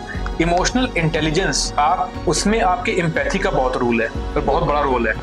एम्पैथी का रोल सबसे ज्यादा इंपॉर्टेंट है, सबसे ज्यादा इंपॉर्टेंस रखता है आपके इमोशनल इंटेलिजेंस में। इमोशनल इंटेलिजेंस में आपको डिफिनेशन देखनी चाहिए उसकी। अब इमोशनल इंटेलिजेंस है क्या, आप इमोशनली कितने इंटेलिजेंट हो। 2 चीजें होती हैं, EQ and IQ, emotional quotient and intelligent quotient. IQ आपका अक्सर चेक किया जाता है आपके इंटेलिजेंस के स्फेयर में, लेकिन आपका इमोशनल जो कोशेंट है वो चेक नहीं किया, मतलब आपका चेक नहीं होता है। IQ आप देखो आपकी नीड कहाँ पड़ती है, आप किसी कंपनी में ज्वाइन होने जा रहे हो, सपोज आप इंजीनियर हो, आप IT के फील्ड में आप इंजीनियर हो, आप कंप्यूटर साइंस के इंजीनियर हो, तो आपका IQ लेवल चेक होगा कि आपके पास proper aptitude, proper skill set है कि नहीं है। लेकिन कंपनीज ये भूल जाती हैं कि इमोशनल कोशेंट भी बहुत जरूरी है चेक करना, कि पर्सन एथिकल है कि नहीं, कंपनी के लिए ऑनेस्ट है कि नहीं, इंटेग्रिटी वाला है कि नहीं। जैसे मैं आपको एग्जांपल दूं, एक बहुत बड़े आपके हुए हैं, उनका नाम मुझे याद नहीं आ रहा है, इंडिया के शायद विप्रो के चेयरमैन है आपके, और आपके विप्रो अजीम प्रेम जी। तो इन्होंने एक बात इंटरव्यू में कही थी, और टाटा के फाउंडेशनल जो हेड है आपके रतन टाटा, इन्होंने भी कुछ बातें कही हैं। इन दोनों की बातों को अगर आप निचोड़ दोगे तो आपको ये बात समझ में आएगी कि इमोशनल इंटेलिजेंस का कितना रोल है आपके किसी सिलेक्शन में, किसी पर्सन को हायर करने में। ये बोलते हैं कि ये ऐसे पर्सन को लेंगे जो इमोशनली इंटेलिजेंट हो, उसका IQ भले बहुत हाई हो, लेकिन अगर वो इमोशनली इंटेलिजेंट नहीं है तो उसे हायर आप मत करो, क्योंकि लॉन्ग टर्म में आपकी कंपनी को उससे नुकसान होने वाला है। जैसे मैं अगर आपको एग्जांपल दूं, कोई पर्सन बहुत इंटेलिजेंट है, उसके पास प्रॉपर स्किल सेट है किसी कंपनी में काम करने के लिए। जैसे अगर मैं अपना एग्जांपल दूं, किसी का एग्जांपल दूं, तो किसी ने आपके इंजीनियरिंग सेक्टर में काम किया, वो उसके बहुत हायर स्किल है, उसको वेबसाइट बनाना आता है, काफी काम करना आता है, सारे उसको जितने मॉडर्न टाइम में जितने चल रहे हैं सॉफ्टवेयर उसको सब आते हैं। लेकिन वो 1 साल बाद ऐसे केसेस में पड़ गया, सेक्सुअल हैरेसमेंट के केसेस में फंस गया, तो आपकी कंपनी को नुकसान हुआ उससे। आपकी कंपनी को, आपकी जो इमेज थी कंपनी की, वो वहां पे डूब गई, हैंड पर हुई, कम हुई। तो यानी कहने की बात क्या है, इमोशनली इंटेलिजेंट पर्सन ज्यादा बेनिफिशियल है लॉन्ग टर्म में, बजाय कि इंटेलिजेंट पर्सन के। तो इसलिए इमोशनल इंटेलिजेंस पढ़ना बहुत जरूरी है। सिविल सर्वेंट्स के लिए भी बहुत जरूरी है पढ़ना इमोशनल इंटेलिजेंस। इसमें फंक्शंस पढ़ने चाहिए, क्या फंक्शन हो सकते हैं, क्या कंपोनेंट हो सकते हैं। तो इसमें कुछ बेसिक कंपोनेंट है, सेल्फ अवेयरनेस, यानी अपने बारे में अवेयर होना। एक कहते हैं SWOT analysis, strength weakness analysis model जो होता है आपके, कि आपकी स्ट्रेंथ क्या है, आपकी वीकनेस क्या है, ये पता होना चाहिए। आप सेल्फ अवेयर हो कि नहीं खुद के बारे में। इस तरह दूसरों के लिए अवेयर होना, दूसरों के लिए अवेयर हो कि नहीं, दूसरों के आपको इमोशन समझ में आ रहे हैं कि नहीं आ रहे हैं, एम्पैथी आपके अंदर है कि नहीं। सोशल, आप सोसाइटी में अगर बैठते हो तो वहां पे लोगों के बीच में आपका कैसा आपका बिहेवियर है, अप्रोच है। तो ये सारी चीजें आपको इमोशनल इंटेलिजेंट बनाती हैं, आपको एक हायर इमोशनल प्लेटफॉर्म पे बनाती हैं। जैसे अगर आप किसी बड़े आप पर्सनैलिटी का एग्जाम्पल लो, अगर आप गौतम बुद्धा का अगर आप लो एग्जाम्पल, तो गौतम बुद्धा के एग्जाम्पल से क्या देखने को मिलता है कि चाहे कैसी भी सिचुएशन हो जाए, उनको कभी भी क्रोध नहीं आता था, उनको कभी भी गुस्सा नहीं आता था। सेटल माइंडेड पर्सन थे वो इतने इमोशनली इंटेलिजेंट, इतने हाई इमोशनली इंटेलिजेंट पर्सन थे कि उन्होंने ये चीज समझ ली थी कि गुस्सा करना अपना टाइम वेस्ट होना है। इसका मतलब क्या है, इमोशनली हायर, काफी हाई है उनका इमोशनल इंटेलिजेंस था। तो आपको ऐसे एग्जाम्पल यहाँ पढ़ने पड़ते हैं। तो एक वर्ड है अपने इंद्रियों पे काम करना, अपने अंदर जो इनर सोल है उस पे काम करना। It's not important, see it is also important कि आप किताबें पढ़ो, चीजों को सीखो, लर्न करो। अपने as we earlier discussed, we have seen institutions like family, your school and your other friend circles. ये सारे ऐसे इंस्टीट्यूट्स हैं where your behaviour will be shined, आपको मेकअप किया जाता है, आपकी पर्सनैलिटी मेकअप होती है, वो ग्रेजुअली डेवलप होती है स्टेप बाय स्टेप। तो what is your role in that, how you shine it, how you give light to it, to your personality. तो आप मेडिटेट करके या अपने आप को एक सेटल्ड एक फॉर्म में लाके, एक मतलब कोई किसी भी टॉपिक को या किसी भी चीज को या किसी भी रिलेशनशिप को या किसी भी सेक्टर में किसी भी अप्रोच को या किसी भी एक ऐसे इश्यू को या कॉन्सिक्वेंसेस को या सिचुएशन को आप अपने अंदर उसको एनालाइज करो, हैंडल करो इन चीजों को, whether it is emotional things, whether it is there might be different kind of crisis, economically crisis हो सकते हैं, फाइनेंशियली हो सकते हैं, इमोशनली हो सकते हैं, इमोशनल कैसे हो सकती है। हाँ, तो ये हर एक चीज को how you handle it personally within yourself and outside what you reflect to the society, it matters a lot. And ये चीजें कहीं और से नहीं आती, you should develop within. See we can mention lot many things, so many examples, but apart from everything, it is you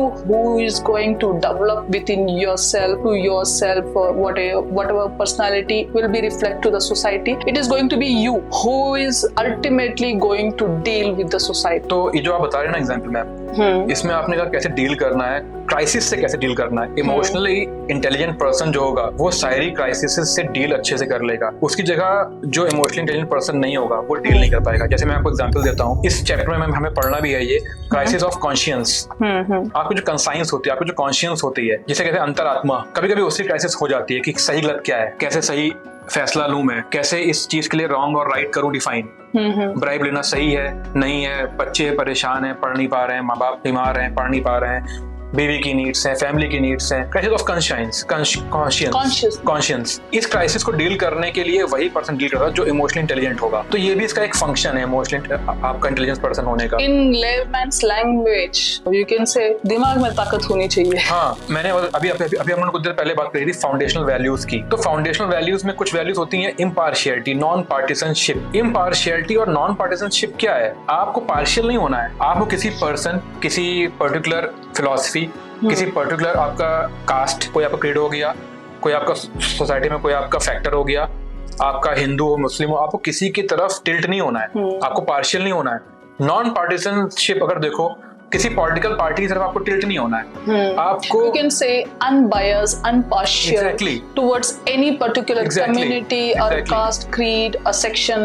aptitude आपका देखने को मिलता है बचपन से, कई बार वो बड़े होके आपका शो होता है। जैसे आप सचिन तेंदुलकर का अगर आप एग्जाम्पल लो, तो बचपन से ही उनके अंदर एप्टीट्यूड था कि वो बड़े बैट्समैन बनेंगे, बचपन से उनके अंदर वो एप्टीट्यूड था। लेकिन डिफरेंट एप्टीट्यूड डिफरेंट पर्सन के अंदर हो सकते हैं। अगर आप कम्युनिकेट नहीं कर पाओगे, अगर आप पॉलिसी मेकिंग के लिए सही तरीके से अपनी अप्रोच नहीं रख पाओगे, लोगों तक नहीं पहुंचा पाओगे उस अप्रोच को, तो कोई मतलब नहीं है आपके सिविल सर्वेंट होने का। पॉलिटिकल सिस्टम है या पॉलिटिक्स है, उसके लिए भी किसी का अप्रोच, किसी का एटीट्यूड पॉजिटिव हो सकता है, किसी का नेगेटिव हो सकता है। अपने इंडिया में वेरियस पार्टीज हैं, नेशनल लेवल पे 7 पार्टीज हैं, तो किसी का एटीट्यूड बीजेपी के लिए पॉजिटिव हो सकता है, किसी का नेगेटिव हो सकता है। इमोशनली इंटेलिजेंट पर्सन जो होगा वो सारी क्राइसिस से डील अच्छे से कर लेगा, उसकी जगह जो इमोशनली इंटेलिजेंट पर्सन नहीं होगा वो डील नहीं कर पाएगा। जैसे मैं आपको एग्जांपल देता हूँ, इट इज ऑल्सो इम्पोर्टेंट कि आप किताबें पढ़ो, चीजों को सीखो, लर्न करो। अपने as we earlier discussed, we have seen institutions like family, your school and your other friend circles. ये सारे ऐसे इंस्टीट्यूट्स हैं where your behaviour will be shined. इसलिए इमोशनली इंटेलिजेंट पर्सन जो है वो इन सारी वैल्यूज को, impartiality, non partisanship, objectivity, empathy, इन सभी को अच्छे से इंकलकेट कर पाता है अपने अंदर। कुछ ऐसी चीजें होती हैं सोसाइटी में, फॉर एग्जांपल अमीर होगा तो 100% गलत होगा, या गरीब होगा तो 100% सही होगा। तो ऐसा नहीं होता। कई जगह you should use your intelligence और your attitude and your behaviour, your integrity where integrity stands, there you will take a right decisions. When you talk about justice, you should have all approach so that you will ultimate destination will be justice. Ultimate जो destination जो आप कह रहे हैं, ultimate and क्या है civil servants का?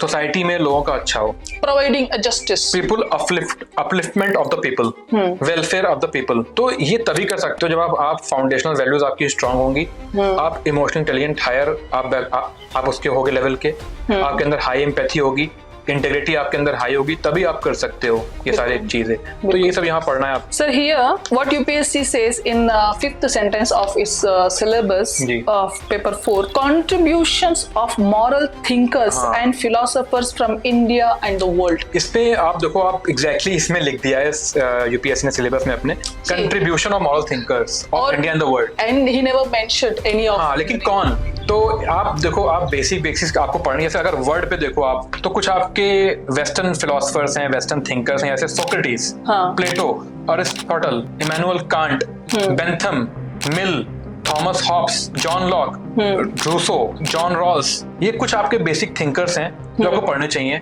Western Karl Marx, जैसे आप देखो, आप अगर रूसो पढ़ो या जॉन लॉक पढ़ो, हॉब्स पढ़ो, तो एक बहुत इंपॉर्टेंट थ्योरी आपको पढ़ने को मिलेगी, सोशल कॉन्ट्रैक्ट थ्योरी, जिसमें रूसो का एक बहुत फेमस स्टेटमेंट है, man is free but everywhere man is in shackles, कि वो फ्री तो है लेकिन हर तरफ वो शैकल्स में है, चेनों से बंधा हुआ है। कहने का मतलब क्या है रूसो का?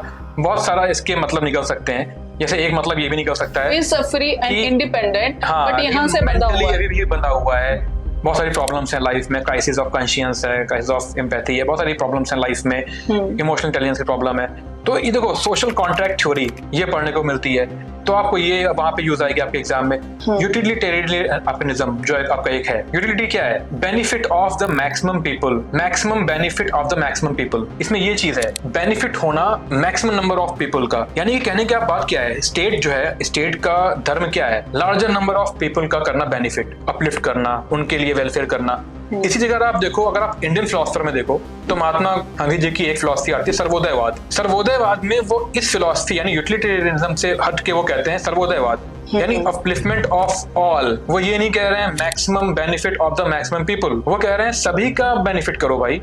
ये मैक्सिमम क्या होता है? सब नहीं आते उसमें। तो इसलिए आप देखो, इस तरीके आपको रखनी है यहाँ पे अप्रोच। वेस्टर्न फिलोसफर पढ़ रहे हैं, इंडियन, जैसे इंडियन फिलोसफी में आपको कुछ पढ़ने हैं, होटल हो गए, चाणक्य हो गए, स्वामी विवेकानंद हो गए, महात्मा गांधी जी हो गए, टैगोर हो गए, शंकराचार्य हो गए, इस तरह से आपके वेरियस फिलोसफर हो गए, आपके रामानुजाचार्य हो गए, लेटेस्ट मॉडर्न आपके अगर आप देखो अरविंद घोष हो गए, इस तरीके से आपके विश्वेश्वरैया हो गए, बहुत सारे मॉरल थिंकर हैं, फिलोसफर्स हैं, ये सारे आप पढ़ो, इनकी अप्रोच पढ़नी होती है। और फिलोसफीज भी आपको कई सारी तरीकों से पढ़नी होती है। आपकी अप्लाइड एथिक्स में कैसे आपकी आ रही है, जैसे आप देखो, when UPSC says about Indian and world thinkers and philosophers, there are so many authors, writers, poets who contributed in these sectors of beautiful thoughts which will develop your personality within। तो आजकल social media में बहुत सारे ऐसे ये आते हैं, sentences आते हैं या कुछ वॉलपेपर्स आते हैं कि these are the things, किसी के साइकोलॉजी पे आते हैं, इस तरह के 10 points to develop your personality, 10 points to be honest, 10 points to understand the person who is in front of you। तो इस तरह के कुछ अलग अलग चीजें आते हैं, ऐसे wherever you get material, wherever you get whatever you find to learn, it is, you should open yourself, open your mind to get and learn from those areas, from various resources। जैसे मैं आपको example देता हूँ, अगर आप western philosophy में कुछ philosophers ले लो, जैसे प्लेटो ले लो। प्लेटो क्या कहते हैं? अब आपको इसमें पढ़नी पड़ेंगी वर्च्यू एथिक्स। तो प्लेटो के लिए वर्च्यू क्या है? प्लेटो कहते हैं वर्च्यू जो है वो है wisdom is the first virtue. Wisdom उनके लिए पहली वर्च्यू है। उसी जगह जो एरिस्टोटल है, उन्होंने एक फिलोसफी थी यूडिमोनियक। यूडिमोनियक में जो प्रिंसिपल है वो happiness is the most important virtue. अगर आप फिलोसफर्स में आओगे, अगर आप इंडिया में आओगे, तो इंडिया में एक liberation is the highest virtue, highest and. इस तरह अगर आप बेंथम को देखोगे या यूटिलिटेरियनिज्म को देखोगे,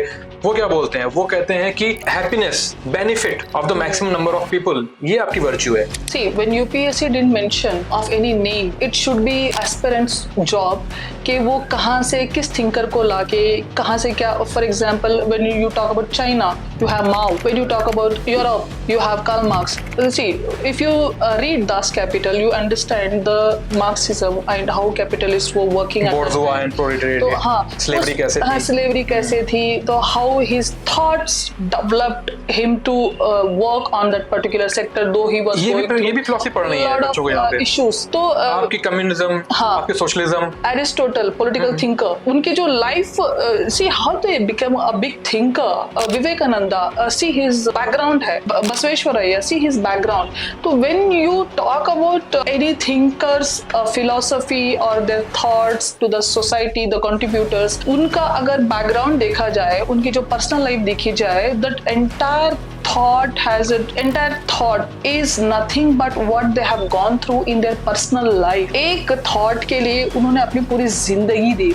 इस चीज को जब आप exactly, यूपीएससी आप में आप सारे थॉट्स को लेके आते हो तो it's very important to develop your own thought, your own approach. It is all what UPSC saying is go and see what Indian thinkers are saying, in world thinkers were saying, and learn from them and develop your own thoughts, because we have a different region, different sector, different state, different language, different creed, caste, sections. We have each and everything different. Wherever, whatever you will be able to present and take approach of support of any particular thinker, go and learn from them and apply here and make beautiful your personality, your society where you're going to work as a civil servant. जैसे आप जो बात कह रही ma'am, अगर इसको और अच्छे से यहाँ एक्सप्लेन किया जाए मॉरल थिंकर और फिलोसफर्स में, तो अगर प्लेटो, अरिस्टोटल, सोक्रेटिस आप ले लो, आप ये ग्रीक फिलोसफर जो हैं अगर आप इनको लोगे तो आप इनमें कुछ दोगे, ये कुछ कॉमन पिलर्स पे करते हैं काम. ये कहते हैं विजडम, प्रूडेंस, टेम्परेंस, ये वर्च्यूज हैं. तो यानी अब अगर वर्च्यू बात करो तो यानी बच्चों को यहाँ कुछ पिलर्स में पढ़ना चाहिए इस टॉपिक को. जैसे वर्च्यू एथिक्स क्या हो सकती है, एंड बेस्ड एथिक्स क्या हो सकती है, ड्यूटी बेस्ड एथिक्स क्या हो सकती है, हमारे डिस्क्रिप्टिव एथिक्स क्या हो सकती है. बिल्कुल. हमारे एक मॉडर्न पर्सनालिटी है श्री श्री रविशंकर गुरुजी.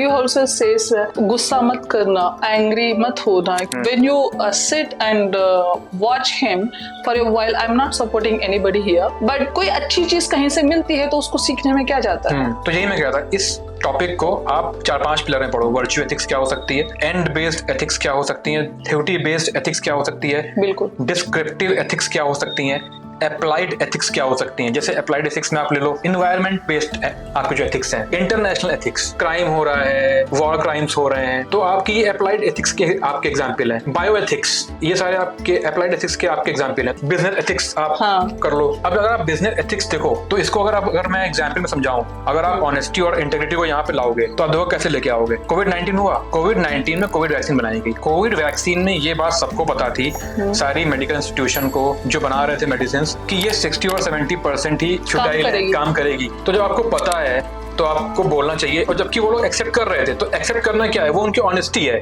कि ये 60-70% ही काम करेगी. तो यानी वो ऑनेस्ट है अपने प्रोफेशन को लेकर के, अपने बिजनेस को लेकर के, लोगों को लेकर के. लेकिन वो उनके अंदर इंटीग्रिटी नहीं है. वो ये नहीं कह रहे नहीं ये 60-70% ही काम करेगी, अभी और ट्रायल होने बाकी है, अभी नहीं करो यूज इसको. लेकिन उन्होंने ऐसा नहीं बोला. यानी उनके अंदर इंटीग्रिटी की प्रॉब्लम है, वो हायर, उनके अंदर इंटीग्रिटी नहीं है. ऑनेस्ट तो है, वो ये बोल रहे हैं, वो ये मान रहे हैं कि 60-70% ही काम करने वाली है ये वैक्सीन. लेकिन वो ये नहीं कह रहे नहीं, अगर ये काम नहीं करेगी तो इसका यूज अभी नहीं करना चाहिए. It shows that in particular circumstances your emotional intelligence or your integrity never supported you. हाँ, एग्जैक्टली. और इसको आप वर्च्यू एथिक्स में, इसको आप एंड बेस्ड एथिक्स में, इसको आप ड्यूटी बेस्ड एथिक्स में भी पढ़ सकते हो, इसको आप अप्लाइड एथिक्स में भी पढ़ सकते हो. तो ये एक एग्जांपल जो मैंने दिया आपका वैक्सीन का, मेडिसिन का, कोविड-19 का, ये आप इन वेरियस पिलर्स में आप कर सकते हो अप्लाई. तो इस तरीके से बच्चों को पढ़ना चाहिए इस पर्टिकुलर चैप्टर को. Sir, here what UPSC says in his 6th paragraph of GS paper 4, civil service values and ethics in public administration, status and problems, ethical concerns and dilemma in government and private institutions, laws, rules, regulations and consciousness as source of ethical guidance, accountability, ethical governance, strengthening of ethical and moral values in governance, ethical issues in international relations and founding corporate governance. इसमें कई सारी बातें पढ़नी है इस वाले chapter में. लेकिन इसमें बेसिक अप्रोच क्या है कि ये पब्लिक एडमिनिस्ट्रेटर के लिए क्या होने चाहिए, एथिकल वैल्यूज, क्या वैल्यू सिस्टम, इस चैप्टर में ये पढ़ना है. कैसे अप्लाई करना है वो पढ़ना है. आप कॉन्शियंस क्या होती है, कॉन्शियंस का रोल क्या होता है आपके एथिकल सिस्टम में, आपके क्राइसिस ऑफ कॉन्शियंस, आपके क्राइसिस के टाइम में, और आपके कॉन्फ्लिक्ट्स क्या हो सकते हैं. रोल कॉन्फ्लिक्ट हो सकता है, एक्शन कॉन्फ्लिक्ट हो सकता है, आपके वर्च्यू कॉन्फ्लिक्ट हो सकता है, वेरियस कॉन्फ्लिक्ट्स हो सकते हैं आपके लाइफ में. एज अ सिविल सर्वेंट आपके लाइफ में बहुत सारे कॉन्फ्लिक्ट हो सकते हैं. जैसे अगर आप एग्जांपल लो, फैमिली में कॉन्फ्लिक्ट आपका हो सकता है, आपका रोल कॉन्फ्लिक्ट हो सकता है कि आप किसके लिए ज्यादा करो, फैमिली के लिए ज्यादा करो या अपने जॉब के लिए ज्यादा करो. आप कहाँ पे स्टैंड लो, फैमिली के लिए स्टैंड लो या अपने जो आपका जॉब कर रहे हो आप उसमें स्टैंड लो. तो आपके ये वेरियस कॉन्फ्लिक्ट आ सकते हैं, ये सब पढ़ना है यहाँ पे. और इन सभी कॉन्फ्लिक्ट्स में आपका कॉन्शियंस का क्या रोल होगा, वो as a source of ethical guidance कैसे होगी। मतलब आप अपने प्रोफेशनल इश्यूज घर तक ले जाते हो, घर के इश्यूज प्रोफेशनल में इम्पैक्ट करते हैं। और फिर कॉन्शियंस जो आपकी अंतरात्मा है, उसका रोल क्या होने वाला है इस सभी के उसमें, कैसे आप करोगे डील आप इन वेरियस आपके जो इश्यूज है, आपके जो कॉन्फ्लिक्ट्स हैं, तो ये सब आपको पढ़ना है इसमें। और इसमें आपको कुछ चीज और पढ़नी है कि लॉज क्या होते हैं, रूल्स क्या होते हैं, रेगुलेशंस क्या होते हैं, डिफरेंस क्या होता है। हाँ, एक ये है वेब सीरीज है, I don't know in which channel it is, PIL it was on medicines and drugs. इसका एक बहुत अच्छा एग्जांपल है, जो पिल वेब सीरीज है, पता नहीं किस चैनल में है, उसका रितेश देशमुख के साथ होता है, that family how he brings his emotions and tensions to the family and how family supports him and what will be his approach towards his professional life and personal life, how he handles and deal with both the things at same time in different circumstances, in different with his integrity. तो ये सब चीजें most of the time you learn from movies and you can say, see, movies, कोई example देख करके, experience से कोई example से। movies is nothing but a part of your culture, what exactly happening in your life, society or in surrounding you, और यही चीजें movies में भी दिखाई जाती है। तो आप वहां से भी आप बहुत सारी चीजें सीख सकते हैं। तो इस चैप्टर में और भी चीजें हैं थोड़ी सी जो बच्चों को पढ़नी है यहाँ पे। अब ethics in public sphere, public administration, तो इसमें आपको अकाउंटेबिलिटी भी पढ़ने को पड़ेगा, ट्रांसपेरेंसी भी पढ़ना चाहिए, रिस्पॉन्सिबिलिटी और आपकी क्या हो सकती है, एथिकल गवर्नेंस क्या हो सकती है, गुड गवर्नेंस क्या हो सकती है। तो ये सारी चीजें पढ़नी पड़ेंगी, क्योंकि आप देखो आप एथिक्स का यूज कैसे कर रहे हो पब्लिक एडमिनिस्ट्रेशन में। तो वही बेसिक फाउंडेशनल वैल्यूज, कॉन्शियंस, आपकी अपनी अंतरात्मा, आपका value system, peer groups, family, ये सभी मिला करके एजुकेशनल इंस्टीट्यूशन, सोसाइटी, इस सभी से मिला करके सभी सिविल सर्वेंट्स का अपना एटीट्यूड बनता है, अपना एटीट्यूड बनता है। बिल्कुल। उसके बाद उसके अंदर जो एथिक्स बनते हैं उसका वो यूज कैसे करता है गुड गवर्नेंस में, पब्लिक एडमिनिस्ट्रेशन में। यही इस चैप्टर की पूरी बुनियाद है, पूरी आपके वो है NEET. Here, what UPSC says in its 7th sentence, जो it is not second last ये sentence है, probity in governance, concept of public service and philosophical basis of governance and probity, information sharing and transparency in government, right to information, code of conducts, code of ethics and citizens charters, work culture, quality of service delivery, utilization of public funds and challenges of corruption। जो इसमें सबसे basic जो इसमें important point है वो property. Property जो मैंने अपना समझा, जो मैंने अपना बनाया है प्रॉपर्टी को लेकर के, मैंने एक मॉडल बनाया है, पीहू मॉडल। बिल्कुल।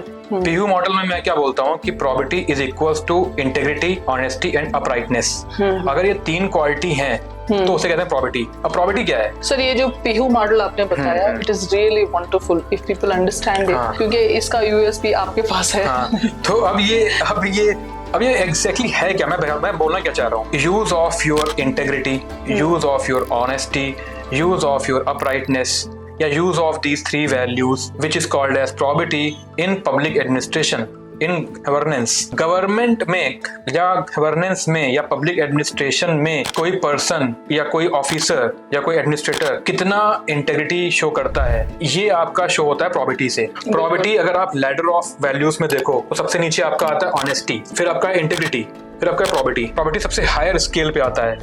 वजह क्यों? क्योंकि आप अपने प्राइवेट लाइफ में तो कैसे भी रह सकते हो, लेकिन जब बात आती है लार्जर पीपल्स की, जब बात आती है पॉलिसी मेकिंग, इम्प्लीमेंटेशन की, पब्लिक वेलफेयर की, पब्लिक अपलिफ्टमेंट की, तो वहां पे आप कैसे यूज कर रहे हो वेरियस चीजों का, अपने कंट्री के जो आपके वेरियस रेवेन्यू सिस्टम है, जो रिसोर्सेज हैं, उनका यूज कैसे कर रहे हो पब्लिक वेलफेयर में, पब्लिक अपलिफ्टमेंट में, वो एक मोस्ट इंपॉर्टेंट थिंग है। प्रॉपर्टी यही करती है शो, सिंपल आप टर्म में कहो तो। इसलिए हमें यहाँ कुछ अप्रोचेस पढ़नी होती है प्रॉपर्टी के लिए। उसके बाद property versus honesty versus integrity, इनमें डिफरेंसेस क्या है ये भी आता है एग्जाम में। वेरियस अप्रोचेस हैं आपके प्रॉपर्टी को करने की, इम्प्रूव या फिर प्रॉपर्टी को ले करके क्वालिटी। जैसे अगर आप इम्प्रूव क्वालिटी करो सर्विसेज की या सर्विस कैसे आपकी अप्रोच है सर्विस पहुंचाने की, transparency, accountability, grievance redressal mechanism, कुछ बातें मैं यहाँ लिख के लाया था कि ये बच्चों को बताना चाहिए कि अगर आप प्रॉपर्टी को करोगे इंक्रीज, या प्रॉपर्टी अगर आपको बनानी है पब्लिक एडमिनिस्ट्रेशन में, पब्लिक स्फीयर में, तो कैसे करोगे आप प्रॉपर्टी क्रिएट? तो सर्विस कैसे पहुंचानी है, सर्विसेज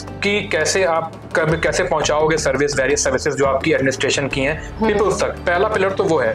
दूसरा, वो सर्विसेज जो पहुंच रही है उनमें कितनी अकाउंटेबिलिटी है, कितनी उनमें क्वालिटी है, कितनी अच्छी क्वालिटी है, कितनी ट्रांसपेरेंट वे में वो पहुंच रही हैं, ग्रीवेंस रिड्रेसल कैसे हो रहा है अगर कोई सर्विस नहीं पहुंच पा रही। जैसे अगर मैं आपको यहाँ पे एग्जांपल दूं पब्लिक डिस्ट्रीब्यूशन सिस्टम का, पब्लिक डिस्ट्रीब्यूशन सिस्टम जिसमें आप वेरियस क्रॉप्स या वेरियस फूड ग्रेन्स पहुंचाते हो काफी कम रेट पे, आप पहुंचाते हो राइस, व्हीट और पल्सेस या और वेरियस फूड ग्रेन्स, शुगर भी उसमें एक है, कई सारी चीजें हैं। तो आप टारगेटेड पब्लिक तक पहुंचा पा रहे हो, नहीं पहुंचा रहे हो, टारगेट सेक्शन तक। हाँ, आप जो चीजें दे रहे हो इतने कम रेट पे 2-3 रुपए में फूड ग्रेन्स, क्या उनकी क्वालिटी अच्छी है? आपकी सर्विस कैसी है पहुंचाने में? क्या वो लंबे लंबे समय तक लाइन पे रखना पड़ रहा है, या स्टोरेज कर रहे हो तो वो खराब हो जा रही है और फिर आप बोल रहे हो कि अभी हमारे पास जो थी स्टोरेज में रखी थी वो खत्म हो गई, वो भी है नहीं, खराब हो गई है, बाद में आपको मिलेंगी। सर्विसेज कैसी हैं, अप्रोच कैसी है, ट्रांसपेरेंट हो कि नहीं पहुंचाने में, किस सेक्शन को पहुंचा रहे हो, जिसको नीड है वाकई में उसको पहुंचा रहे हो, या उस सेक्शन, या कोई भी आके कार्ड लेकर के वहां हो जा रहा है, आप चेक नहीं कर रहे हो और उसको दे रहे हो, जिसको नीड उसको पहुंचा रहे हो, नहीं पहुंचा रहे हो। अकाउंटेबिलिटी है कि नहीं, जिनको पहुंचना चाहिए उनको नहीं पहुंच रहा है, वो कोई क्लेम कर रहे हैं ग्रीवेंसेस का, तो उनका रिड्रेसल कैसे हो रहा है, ये सारी अप्रोच इसमें देखनी होती है। प्रॉपर्टी ऐसे ही बनता है। तो ये गुड गवर्नेंस का एक अच्छा मॉडल है। और आज के टाइम में हम देखें इंफॉर्मेशन कम्युनिकेशन जो आपका है उसका यूज करके हम सर्विसेज पहुंचा सकते हैं। जैसे नेशनल को आपका ई मार्केट कैसा है फार्मर्स के लिए, आपके एक मार्केट, आपको ऑनलाइन मार्केट पहुंचाना कि वो घर बैठे उस मार्केट में जाकर के एक फेयर प्राइस पा सकें, जो आपका MSP है वो उनको मिल सके और उनको सही मार्केट उनको मिल सके इजिली, किसी मशक्कत के बिना घूमने फिर के आराम से उनको मार्केट मिल जाए। बिल्कुल। तो ये आप देखो इस तरीके के यूज, इस तरीके के यूज से आप कैसे पब्लिक को हेल्प कर रहे हो उनकी सर्विसेज पहुंचाने में। तो ये प्रॉपर्टी का सबसे बड़ा अप्रोच है कि इन सब चीजों से आप उस सेक्शन तक आपका जो भी सपोर्ट है, सब्सिडी है, सिस्टम है, उसको वहां तक पहुंचा, उसको पुअर सेक्शन आपका हो गया, पुअर्टी पहुंचा है कि नहीं पहुंच रहा है कि नहीं पहुंच रहा है, सर्विस कैसे पहुंचा रहे हो, सर्विस पहुंचाने में कैसे इम्प्लीमेंटेशन हो रहा है, टारगेटेड अप्रोच है कि नहीं, अकाउंटेबिलिटी है कि नहीं, ग्रीवेंस रिड्रेसल है कि नहीं, सर्विसेज मैकेनिज्म आपकी प्रॉपर है कि नहीं, ये सारी चीजें यहाँ पे देखनी होती हैं। अब आप कैसे करोगे इंश्योर प्रॉपर्टी को, तो कुछ यहाँ पे चीजें और पढ़नी है जो कि अक्सर एग्जाम में क्वेश्चन पूछता है इससे, जैसे code of ethics, code of conduct, citizen charter, whistle blowing, Lokpal and Lokayukta. आप देखो ये जो मैंने 4-5 चीजें बताई, ये सभी बहुत इंपॉर्टेंट पिलर्स हैं आपके प्रॉपर्टी मेंटेनेंस में। प्रॉपर्टी को मेंटेन करने के लिए बहुत इंपॉर्टेंट मैकेनिज्म है ये सारी। इन मैकेनिज्म को यूज करके आप ये कर सकते हो इंश्योर कि प्रॉपर्टी मेंटेन हो रही है कि नहीं हो रही पब्लिक एडमिनिस्ट्रेशन में, कोई ऑफिसर है वो मेंटेन कर रहा है कि नहीं कर रहा प्रॉपर्टी। तो ये चीज है यहाँ पे पढ़नी चाहिए, बच्चों को ये चीज पढ़नी होती है। When you talk about code of conduct, when you talk about whistleblowing, it has its own approach के आप कितने इंटीग्रिटी कितनी है आपकी, ऑनेस्टी, आपकी ईमानदारी, कितनी ईमानदारी से आप काम कर रहे हो, कितनी ईमानदारी से आप अपने काम के साथ इंसाफ कर रहे हो। I mean you are doing justice to your work. अब आप देखो ना ये चीज, कोड ऑफ एथिक्स है, कोड ऑफ कंडक्ट है, विसल ब्लोइंग है, सिटीजन चार्टर है, ये सारे आपके कॉर्पोरेट लाइफ में भी होते हैं, बिजनेस जो आपके हाउसेस हैं वहां भी यूज होते हैं, सिर्फ पब्लिक एडमिनिस्ट्रेशन में नहीं होते यूज। जैसे आपको मैं बहुत अच्छा एग्जांपल दूं, CSR, कॉर्पोरेट सोशल रेस्पॉन्सिबिलिटी, वो आपके ओवरऑल प्रॉफिट का आपको 2% कुछ उसमें मैकेनिज्म है, वो 2% आपको निकाल के देना पड़ता है किसी भी कंपनी को। ये एक लॉ है, ये कंपनी लॉ में आपके एक प्रोविजन है। कहने की बात है कि कॉर्पोरेट सोशल रेस्पॉन्सिबिलिटी ये कॉर्पोरेट सेक्टर के अंदर आती है कि उनकी भी रेस्पॉन्सिबिलिटी है पब्लिक का वेलफेयर, क्या जो उनके कंट्री में जो लोग रहते हैं उनके वेलफेयर की। लेकिन अगर वो नहीं कर रहे हैं अपनी इस पर्टिकुलर अप्रोच को पूरा, वो अगर अपनी इस रेस्पॉन्सिबिलिटी से भाग रहे हैं जो कि कंपनी लॉ के थ्रू, लीगल वे के थ्रू एक बना करके मतलब सरकार ने दी है, अगर वो इससे हट रहे हैं, भाग रहे हैं, तो इसे कौन करेगा इंश्योर कि वो नहीं कर रहे हैं ये चीज पूरी।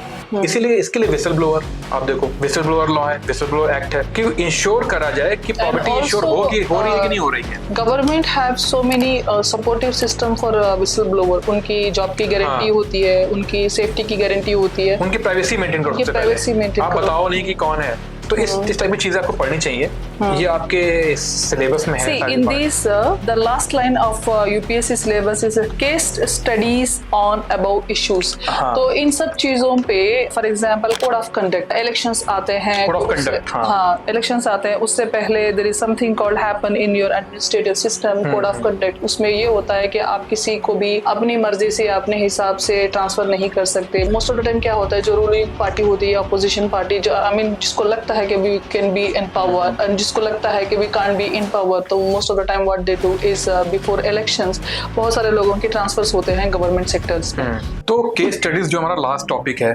इसमें आपको आती हैं real life scenarios and situations solve out करने के लिए। ये आपके एग्जाम में पूछा जाएगा पेपर 4 में। बिल्कुल बहुत इंपॉर्टेंट पॉइंट है और बहुत इंपॉर्टेंट ये आपको आना चाहिए। इसमें अक्सर बच्चे अच्छा नहीं कर पाते हैं, तो कुछ मैं बेसिक स्टेप्स लिख के लाया हूँ इसको अपने पास, आप कैसे कर सकते हो प्रॉब्लम सॉल्विंग अप्रोच, कैसे आप कर सकते हो केस स्टडी को परस्यू। तो पहली है प्रॉब्लम सॉल्विंग अप्रोच आपकी क्या होनी चाहिए।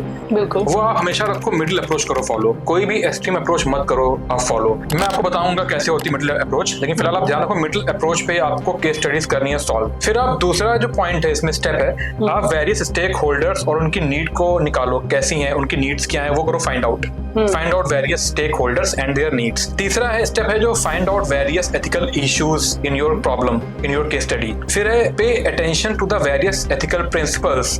फॉर एग्जाम्पल जैसे मैंने बताया था वर्च्यू एथिक्स पे आ रही है प्रॉब्लम, आपके रोल कॉन्फ्लिक्ट्स पे आ रही है, क्या आपके प्रॉब्लम आ रही है, इन बेस प्रॉब्लम आ रही है, बायो एथिक्स पे आ रही है, अप्लाइड कोई भी प्रॉब्लम आ रही है। तो आप देखो कौन से आपके एथिकल इश्यूज एथिकल प्रिंसिपल इसमें हैम्पर हो रहे हैं, कौन से इसमें हैं आपके केस स्टडी में, कौन से आ रहे हैं, उनको करो फाइंड आउट, उन पे करो अटेंशन पे। फिर कोर्स ऑफ एक्शन आपका क्या होगा वो देखो और उनका इवैल्यूएशन करो, वेरियस कोर्स ऑफ एक्शंस को और उनका इवैल्यूएशन कैसे करना वो करो।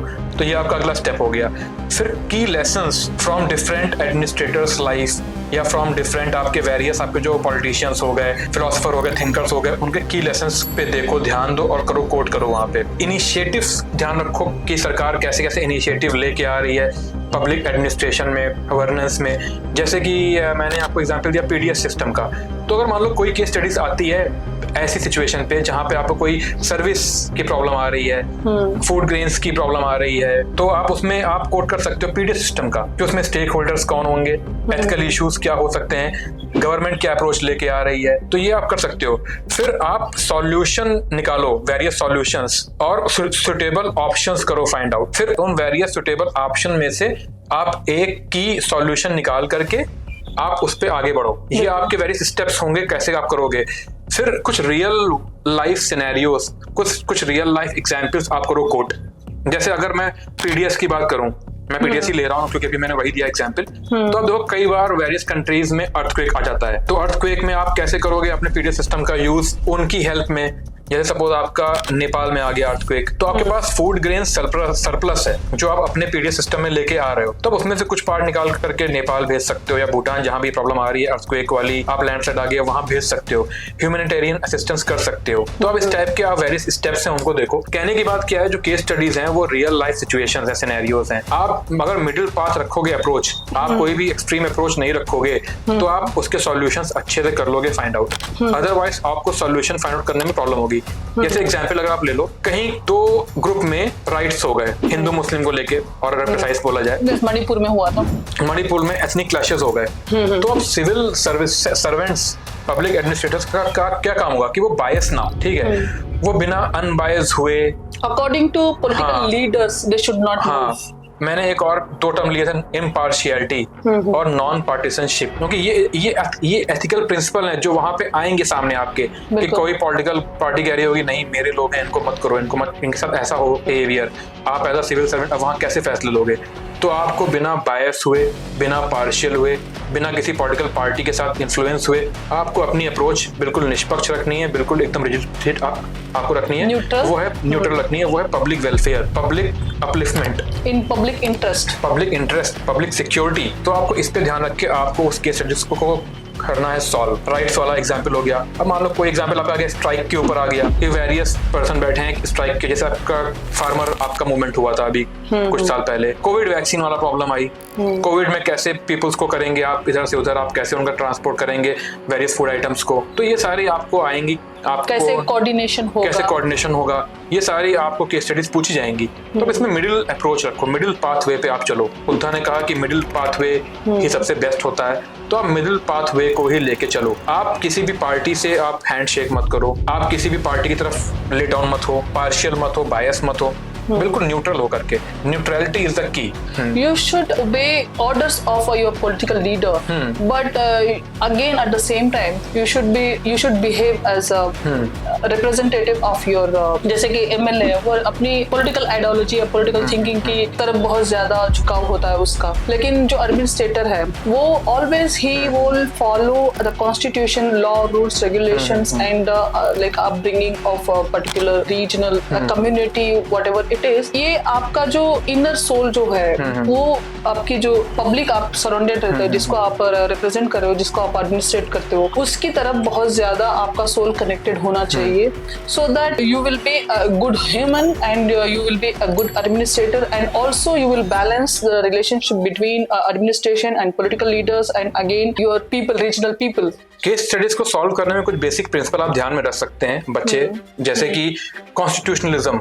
आप कॉन्स्टिट्यूशनल के वेरियस पिलर्स पे ही आप फोकस करो, जैसे golden Trinity, article 14, article 19, article 21, इनके बेसिस पे अपनी केस स्टडीज को ध्यान करो। दूसरा क्या आपका पिलर क्या हो सकता है, rule of law. Rule of law को रखो फॉलो, कि आपको कैसे इक्वालिटी, इम्पार्शियलिटी रखनी है ध्यान में। दूसरा है principle of human rights. Human rights के आप प्रिंसिपल फॉलो करो कि ह्यूमन राइट्स से कहाँ पे आप इंक्रोचमेंट हो रहा है, उनको ध्यान में रख के आप अपना केस स्टडीज को आगे बढ़ाओ। चौथा पिलर आप ध्यान में रख सकते हो, प्रिंसिपल ध्यान में रख सकते हो, नेचुरल जो लॉ होता है उसका, नेचुरल लॉ को ध्यान में रख करके आप अपनी केस स्टडीज को आगे बढ़ाओ। इस तरीके से आप केस स्टडीज अच्छे से सॉल्व कर सकते हो। इस पेपर का जो इम्पोर्टेंट फैक्टर ये है कि the ultimate bottom line is nothing but doing justice to your work, to yourself and also the job which you are doing, and it's directly nothing but you are going to help needy and doing justice to their whatever the benefits what they are getting, because you are a public servant. आपकी main आपका criteria क्या है, service towards the public, to the public. तो वही सारा आपको ध्यान में लेके चलना है। आपके पास एक बहुत बड़ा प्लेटफॉर्म है, आपके पास है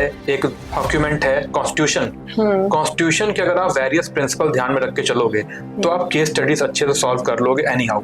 दूसरा ह्यूमन राइट्स को ध्यान में रख के चलो, आप नेचुरल लॉ है उसको ध्यान में रख के चलो, आप अच्छे से केस स्टडीज सॉल्व कर लोगे। गोल्डन ट्रिनिटी है जैसे मैंने कहा, उसको ध्यान में लेके चलो। तो केस स्टडीज का फंडा सिंपल है, मिडिल अप्रोच आप लेके चलो, आप केस स्टडीज सॉल्व कर लोगे। जैसे मैंने आपको स्टेप्स बताए आप उनको करोगे फॉलो, तो आपको केस स्टडीज में अच्छी अप्रोच से आप सॉल्व कर सकते हो।